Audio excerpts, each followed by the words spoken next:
Students, welcome to Syed Suneera class room Telugu channel. ఈరోజు ఈ వీడియోలో మనం కొత్త చాప్టర్ని స్టార్ట్ చేయబోతున్నాం. ఆ చాప్టర్ పేరు ఏంటంటే పాలినామియల్స్. 10th స్టాండర్డ్లో second chapter polynomials. So first of all అసలు పాలినామియల్స్ అంటే ఏంటి? చాప్టర్ పేరే పాలినామియల్స్, కానీ అసలు పాలినామియల్స్ అంటే మీనింగ్ ఏంటి అది ఈరోజు మనం తెలుసుకుందాం. ఫస్ట్ ఇంట్రొడక్షన్ చూద్దాం. అసలు పాలినామియల్స్ అంటే ఏంటి? సో ఫర్ ఎగ్జాంపుల్ మనకందరికీ కాన్స్టెంట్స్ అంటే ఏంటి జస్ట్ జనరల్గా మాట్లాడుకుందాం. కాన్స్టెంట్స్ అంటే ఏదైనా నెంబర్ 2, 3, 4, 5 అండ్ సో ఆన్ 1 ఇలా వీటన్నిటి నెంబర్స్ అనేవి మనం కాన్స్టెంట్స్ అంటాం. వేరియబుల్స్ అంటే ఏంటి? X, Y, Z and so on ఇలా ఆల్ఫాబెట్స్ని ఏ ఆల్ఫాబెట్ యూస్ చేసినా మనం వాటిని వేరియబుల్స్ అంటాం. అంటే ఏంటి? కాన్స్టెంట్ వాల్యూ అంటే ఒక నెంబర్, ఆ నెంబర్ని మనం చేంజ్ చేయలేం, దాన్ని మనం కాన్స్టెంట్ నెంబర్ అంటాం. అదే ఏదో ఒక వేరియబుల్ అంటే ఏ వేరియబుల్లో అయినా మనం ఏదైనా వాల్యూని తీసుకోవచ్చు. లైక్ ఫర్ ఎగ్జాంపుల్ ఇప్పుడు x-6 ఉంది. ఈ x వాల్యూ ఎంత వస్తుంది? 6 వస్తుంది. అంటే ఇక్కడ x వాల్యూ ఎంత వచ్చింది? 6 వచ్చింది. అదే x-9 = 0 అయితే అప్పుడు ఇక్కడ x వాల్యూ ఎంత వస్తుంది? 9 వస్తుంది. అంటే ఈక్వేషన్ని బట్టి మనం x వాల్యూని డిఫైన్ చేయొచ్చు, సిచ్యువేషన్ని బట్టి మనం x వాల్యూని డిఫైన్ చేయొచ్చు, అలాగే కనుక్కోవచ్చు. ఇలా మనం ఎక్స్ ప్లేస్లో ఏ వాల్యూస్ అయినా సబ్స్టిట్యూట్ చేసుకోవచ్చు. అంటే వేరియబుల్స్ వాల్యూ చేంజ్ అవుతూ ఉంటుంది, కానీ కాన్స్టెంట్ వాల్యూ చేంజ్ అవ్వదు. సో అలా the combination of variables and constants is form and expression, it is called a polynomial. అంటే ఏదైనా ఒక కాన్స్టెంట్ ప్లస్ వేరియబుల్స్ ఈ రెండింటిని కలిపి రాసి ఒక ఎక్స్ప్రెషన్లా మనం చేస్తే దాన్ని మనం పాలినామియల్ అంటాం. For example x² - 9 = 0. ఇది ఒక పాలినామియల్. ఇంకో విషయం ఏంటి అంటే ఇక్కడ x³ - 6x + 3 ఇది ఒక పాలినామియల్.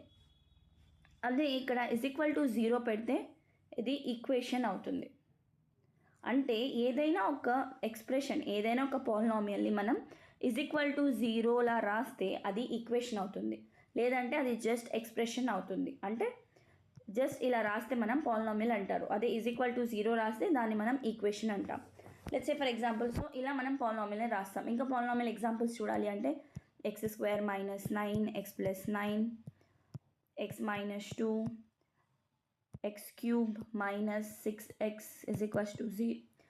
ఇలా x³ - 6x ఇలా మనం చాలా ఏదైనా కాంబినేషన్ ఆఫ్ కాన్స్టెంట్స్ని అండ్ వేరియబుల్స్ని మనం ఏదైనా రాస్తే దాన్ని పాలినామియల్ అంటాం. ఇక్కడ ఇంకోటి ఏంటి అంటే పాలినామియల్స్లో కూడా చాలా నేమ్స్ ఉంటాయి. ఆ నేమ్స్ అసలు ఇందులో డిగ్రీ ఆఫ్ ద పాలినామియల్ ఒక కాన్సెప్ట్ ఏం కాదు, జస్ట్ అసలు డిగ్రీ ఆఫ్ ద పాలినామియల్ అంటే ఏంటో ఇప్పుడు తెలుసుకుందాం. Degree of the polynomial. So degree of the polynomial అంటే ఏంటి? హైయెస్ట్ వాల్యూని ఏదైనా ఒక పాలినామియల్లో హైయెస్ట్ వాల్యూ ఏదైతే ఉంటుందో దాన్ని డిగ్రీ అంటాం. ఎగ్జాంపుల్ x-2 ఉంది. ఇందులో వేరియబుల్ యొక్క హైయెస్ట్ పవర్ ఏంటి? ఇక్కడ x పైన పవర్ 1 ఉంది. సో 1 ఒకటి ఉంది కాబట్టి దీని డిగ్రీ 1 అవుతుంది. అదే x² - 6x + 2 ఈ పాలినామియల్లో డిగ్రీ ఎంత అవుతుంది? ఫస్ట్ చెక్ చేద్దాం. ఇక్కడ హైయెస్ట్ పవర్ 2 ఉంది. ఇక్కడ ఈ వేరియబుల్ పవర్ వచ్చి 1 ఉంది. 2లో 1లో హైయెస్ట్ ఏది? 2. కాబట్టి హైయెస్ట్ వాల్యూని మనం డిగ్రీ అంటాం. x³ - 6x² + 9 ఇందులో డిగ్రీ ఎంత? హైయెస్ట్ పవర్ ఏముంది వేరియబుల్ అంటే ఈ పాలినామియల్లో? 3 ఉంది. కాబట్టి డిగ్రీ 3 అవుతుంది. ఇలా మనం డిగ్రీ ఆఫ్ ద పాలినామియల్ని కనుక్కుంటాం. ఈ డిగ్రీ ఆఫ్ ది పాలినామియల్ని బట్టి, డిగ్రీని బట్టి మనం నేమ్స్ అంటే ఇప్పుడు డిగ్రీ 1 ఉంటే దీన్ని మనం లీనియర్ పాలినామియల్ అంటాం. ఓకే, సో డిగ్రీ 1 ఉంటే దాన్ని మనం లీనియర్ పాలినామియల్ అంటాం. అదే డిగ్రీ 2 ఉంటే క్వాడ్రాటిక్ పాలినామియల్ అంటాం. నెక్స్ట్ డిగ్రీ 3 ఉంటే క్యూబిక్ పాలినామియల్ అంటాం. అలా అండ్ సో ఆన్. ఇలా డిగ్రీస్ని బట్టి మనం నేమ్ని డిఫైన్ చేస్తాం. అలా 4 కంటే ఎక్కువ ఉంటే దాన్ని మనం పాలినామియల్ అంటాం. ఇలా మనం పాలినామియల్ని డిఫైన్ చేస్తాం. అలాగే నేమ్స్ని కూడా మనం ఇలాగే డిఫైన్ చేస్తాం. సో 1 డిగ్రీ ఉంటే లీనియర్ పాలినామియల్ అంటాం. 2 డిగ్రీ అంటే డిగ్రీ 2 ఉంటే క్వాడ్రాటిక్ అంటాం. డిగ్రీ 3 ఉంటే క్యూబిక్ పాలినామియల్ అంటాం. సో సిలబస్లో మనకి ఇంతవరకే ఉంది కాబట్టి మనం ఇంతవరకే తెలుసుకుందాం. ఇప్పుడు నెక్స్ట్ టాపిక్ ఏంటి, జీరోస్ ఆఫ్ అ పాలినామియల్. అంటే ప్రతి ఒక్క పాలినామియల్కి జీరోస్ అనేవి ఉంటాయి. అసలు జీరోస్ ఆఫ్ ద పాలినామియల్ అంటే ఏంటి, జీరోస్ ఆఫ్ ద పాలినామియల్ కంటే ముందు మనం అసలు వాల్యూ ఆఫ్ అ పాలినామియల్ తెలుసుకుందాం. వాల్యూ ఆఫ్ ఎ పాలినామియల్ అంటే ఏంటి, చిన్న ఎగ్జాంపుల్ చూద్దాం. ఫస్ట్ లీనియర్ పాలినామియల్ తీసుకుందాం. x మైనస్ 9 ఉంది. ఇప్పుడు if I substitute put x value x is equals to 2 substitute చేస్తే మనకి వాల్యూ ఎంత వస్తుంది, x ప్లేస్లో 2 సబ్స్టిట్యూట్ చేస్తే 2 మైనస్ 9 ఈజ్ ఈక్వల్స్ టు -7. అంటే ఈ -7 అనేది ఈ ఈక్వేషన్ యొక్క వాల్యూ. ఆ వాల్యూ ఎప్పుడు అవుతుంది, x వాల్యూ 2 అయినప్పుడు మాత్రమే వస్తుంది. ఓకే, ఇంకా క్లారిటీగా చెప్పాలి అంటే ఫస్ట్ ఏదైనా పాలినామియల్ని మనం p(x)తో డిఫైన్ చేస్తాం. p(x) అంటే పాలినామియల్, అది x వేరియబుల్తో ఉంది. p(x) ఇప్పుడు x సేమ్ అదే తీసుకుందాం, x మైనస్ 9 అనుకోండి. సో p(x) x మైనస్ 9 అయితే ఇప్పుడు x ప్లేస్లో 1 పెడదాం. అప్పుడు ఎంత వస్తుంది వాల్యూ, -8 వస్తుంది. అంటే x ప్లస్ x 1 అయితే ఆ పాలినామియల్ యొక్క వాల్యూ -8 అవుతుంది. అదే x is equals to 2 substitute చేస్తే 2 మైనస్ 9 విచ్ ఈజ్ -7. అంటే x వాల్యూ 2 అయినప్పుడు ఈ పాలినామియల్ యొక్క వాల్యూ -7 అవుతుంది. Next x is equals to 10 పెడదాం. అప్పుడు 10 మైనస్ 9 వాల్యూ 1 అవుతుంది. ఇలా ఇక్కడ x ప్లేస్లో ఏ వాల్యూ అయితే మనం సబ్స్టిట్యూట్ చేస్తామో అంటే ఆ యూస్ చేసినప్పుడు వచ్చే ఆ నెంబర్ని మనం వాల్యూ ఆఫ్ ద పాలినామియల్ అంటాం. అది కూడా అన్ని వాల్యూస్ కాదు. సో ఇలా ఏదైతే x వాల్యూ మనం సబ్స్టిట్యూట్ చేస్తామో ఇది -8 అనేది వాల్యూ ఆఫ్ ద పాలినామియల్ ఎప్పుడు x ఈజ్ ఈక్వల్స్ టు 1 అయినప్పుడు. -7 అనేది వాల్యూ ఆఫ్ ద పాలినామియల్ ఎప్పుడు x ఈజ్ ఈక్వల్స్ టు 2 అయినప్పుడు. అలా వాల్యూస్ని మనం డిఫైన్ చేస్తాం. ఒక్కొక్క వాల్యూకి అంటే x వాల్యూ మారిపోతూ ఉన్నప్పుడు వాల్యూ కూడా చేంజ్ అవుతూ ఉంటుంది. సో అలా ఇప్పుడు జీరోస్ ఆఫ్ ఇందులో ఇప్పుడు x ప్లేస్లో నేను 9 సబ్స్టిట్యూట్ చేస్తాను. అప్పుడు 9 మైనస్ 9 వస్తుంది. దీని వాల్యూ ఎంత, 0. అంటే వాల్యూ ఆఫ్ ద పాలినామియల్ 0 అయితే ఆ వాల్యూని అంటే ఆ నెంబర్ని మనం జీరో ఆఫ్ పాలినామియల్ అంటాం, జీరో ఆఫ్ ద పాలినామియల్. అర్థమైందా? అంటే ప్రతి ఒక్క వేరియబుల్లో ఏదైనా మనం నెంబర్ సబ్స్టిట్యూట్ చేసినప్పుడు మనకి ఒక వాల్యూ వస్తుంది. ఆ వాల్యూ 0 అయినప్పుడు వేరే వాల్యూస్ కాదు, -8 -7 1 కాదు, జస్ట్ 0 అయినప్పుడు మాత్రమే దాన్ని మనం జీరో ఆఫ్ ద పాలినామియల్. దేన్ని జీరో ఆఫ్ ద పాలినామియల్ అంటాం, ఈ వాల్యూని x ఈజ్ ఈక్వల్స్ టు 9 ఉంది కదా, అంటే ఈ 9 అనేది ఈ ఈక్వేషన్కి p(x) ఈ పాలినామియల్కి 9 అనేది జీరో ఆఫ్ ద పాలినామియల్ అవుతుంది. ఇప్పుడు వేరే ఎగ్జాంపుల్ చూద్దాం. x మైనస్ 6 ఇదొక పాలినామియల్. ఇప్పుడు దీనికి జీరో ఆఫ్ ద పాలినామియల్ కనుక్కోవాలంటే ఎలా కనుక్కుంటాం మనం, x వాల్యూ కనుక్కోవాలి కదా.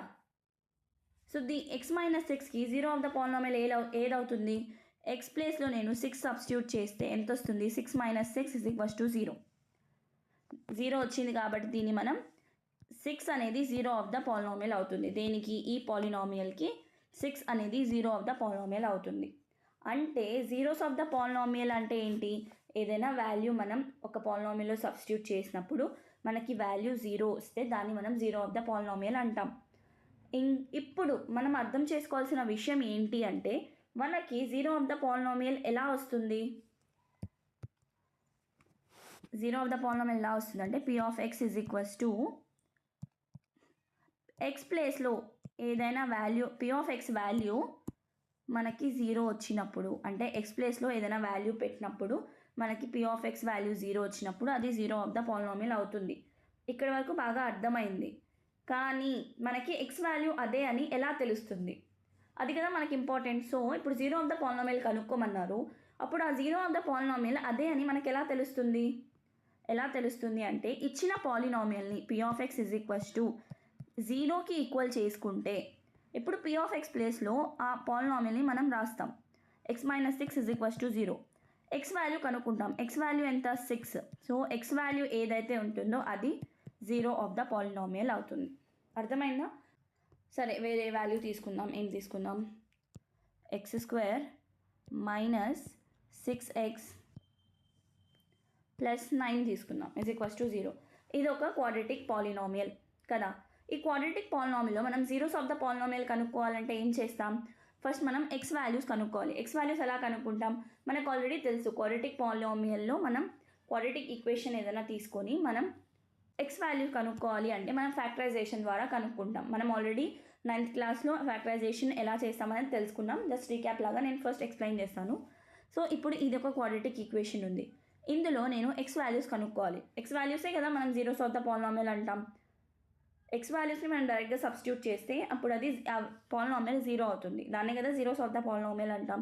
సో ఇప్పుడు మనం ఎక్స్ వాల్యూ కనుక్కోవాలి. ఇప్పుడు x² ఫస్ట్ ఇలా రాసుకున్నాం.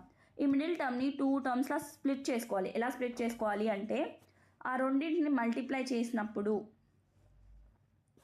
ఈ -6ని 2 వేస్లో స్ప్లిట్ చేసుకోవాలి. ఎలా స్ప్లిట్ చేసుకోవాలంటే ఆ రెండింటిని మల్టిప్లై చేస్తే ఈ రెండింటి యొక్క ప్రోడక్ట్ రావాలి. అంటే ఇక్కడ 1 ఉంది, 9 1s are 9 ఉంది, అంటే మనకి 9 రావాలి. ఎలా రాస్తాం? -3 -3 minus into minus plus 3 3s are 9 9 వచ్చిందా? వచ్చింది. సో అందుకని మనం -3 -3 ఇప్పుడు ఈ రెండింటిని యాడ్ చేసినా మనకి -6 రావాలి. ఎలా స్ప్లిట్ చేస్తాం? x² -3x -3x + 9 = 0. ఇప్పుడు ఈ రెండింటిలో నుంచి మనం xని కామన్ తీస్తే x -3 వస్తుంది. ఈ 2 టర్మ్స్లో నుంచి -3ని కామన్ తీస్తే x -3 వస్తుంది = 0. x -3 ఈ టర్మ్లో నుంచి ఈ టైంలో నుంచి x -3 కామన్ తీస్తే రిమైనింగ్ x -3 మిగులుతుంది. x వాల్యూ ఎంత? x = 3, x = 3 అంటే x వాల్యూ 3, 3 వచ్చింది. అండ్ సో ఈ 3 అనేది 0 ఆఫ్ ద పాలినామియల్. ఏ పాలినామియల్కి? ఈ పాలినామియల్కి 3 అనేది 0 ఆఫ్ ద పాలినామియల్ అవుతుంది. ఇలా మనం జీరోస్ ఆఫ్ ద పాలినామియల్ని కనుక్కుంటాం. ఇలా మనం ఈ వీడియోలో ఇంట్రడక్షన్ వీడియో తెలుసుకున్నాం. పాలినామియల్ అంటే ఏంటి, degree of the polynomial, value of the polynomial, zeros of the polynomial, ఇంకా జీరోస్ ఆఫ్ ద పాలినామియల్ని ఎలా కనుక్కుంటాం అనేది ఈ వీడియోలో చూసాం. నెక్స్ట్ వీడియోలో మనం ఇంకా కొత్త టాపిక్ని స్టార్ట్ చేద్దాం. అలాగే ఇంకా చాలా ఎగ్జాంపుల్స్ చూద్దాం. ఇవన్నీ చాలా బేసిక్స్. సో ఈరోజు మనం బేసిక్స్ మాట్లాడుకున్నాం. నెక్స్ట్ వీడియోలో మెయిన్ కాన్సెప్ట్లోకి వెళ్దాం. Thank you. This is Sunehra signing of.